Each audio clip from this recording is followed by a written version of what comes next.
जंगल में टुनटुनी चिड़िया रहती थी। वो हमेशा दूसरी चिड़िया की मदद करती रहती थी। एक दिन की बात है, टुनटुनी चिड़िया दाना चुगने के चक्कर में जंगल में उड़ते उड़ते दूर चली गई थी और फिर रास्ता भटक गई थी और शाम होने को आई थी। चारों तरफ आकाश में बादल छाए हुए थे। तभी टुनटुनी चिड़िया ने देखा कि नीम के एक पेड़ पर ढेर सारे कौवे रात बिताने के लिए बैठे हुए थे और आपस में एक दूसरे से काव काव करते हुए झगड़ रहे थे। टुनटुनी चिड़िया ने सोचा, रात होने वाली है और मैं रास्ता भी भटक गई हूँ, तो आज रात को इसी पेड़ पर अपना गुजारा कर लेती हूँ। उसके बाद टुनटुनी चिड़िया रात बिताने के लिए नीम के पेड़ के डाल पर बैठ गई। टुनटुनी को डाल पर बैठा देख सभी कौवे उसकी ओर देखने लगे।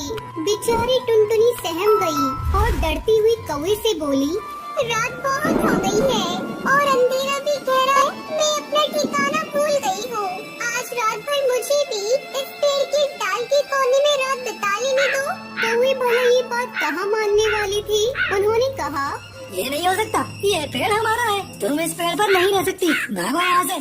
बेचारी टुनटुनी बाद वो आम के पेड़ के पास गई तो उसने देखा उस पेड़ पर चिड़ियाओं का बसेरा था। टुनटुनी के मन में आस जागी, परंतु टुनटुनी को डाल पर देखकर सभी चिड़ियाओं में हलचल बढ़ी और सभी उसे देखने लगे। तभी उसने चिड़ियाओं से कहा, मैं अपने ठिकाने का रास्ता भूल गई हूँ और रात काफी हो गई है और बारिश भी कभी भी हो सकती है, क्योंकि मुझे आज रात बिताने के लिए पेड़ की किसी डाल पर रुकने दो।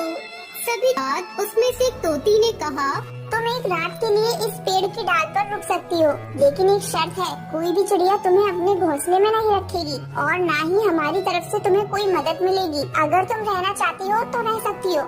इतना सुनते ही टुनटुनी चिड़िया घबरा गई और कहने लगी, ऐसे खराब मौसम में कैसे रात बिताऊंगी, बारिश भी बहुत तेज होने वाली है। चिड़ियाओं ने पहले ही मदद करने के लिए इनकार कर दिया था, तो टुनटुनी बहुत घबरा गई और सोचने लगी, अब मैं क्या करूं, कैसे करूं। टुनटुनी के पास दो ही रास्ते थे।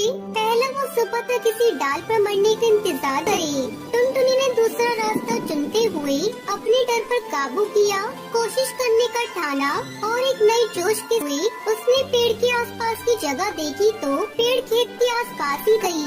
उसने तिनकों को पेड़ के डाल पर इकट्ठा करना शुरू किया। तिनके इकट्ठे करके उन्हें चोट से बहुत ही बारीकी से सजाने और वो सोचने लगी, नहीं, मैं हार नहीं मानूंगी, मैं फिर से घोंसला बनाऊंगी।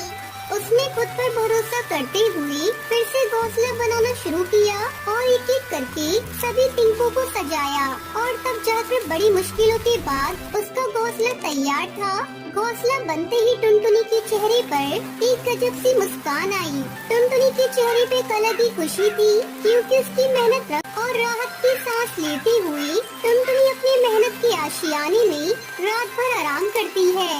सभी चिड़िया आपस में कहने लगी, इतनी भयानक आंधी, तूफान और बारिश में बच कैसे गई? हाँ बहन, तुम सही कह रही। इसके बाद सारे पक्षी टुनटुनी के पास जाते हैं तो देखते हैं कि टुनटुनी चिड़िया अपने घोंसले में आराम कर रही थी। जो चिड़िया रात को उसका मजाक उड़ा रही थी, वही सच्ची मेहनत बहादुरी के आगे अपने सर झुका देते हैं। हमें माफ कर देना बहन, आज तक हमने इतनी मेहनती चिड़िया नहीं देखी। काश हम लोग तुमको पहले पहचान पाते।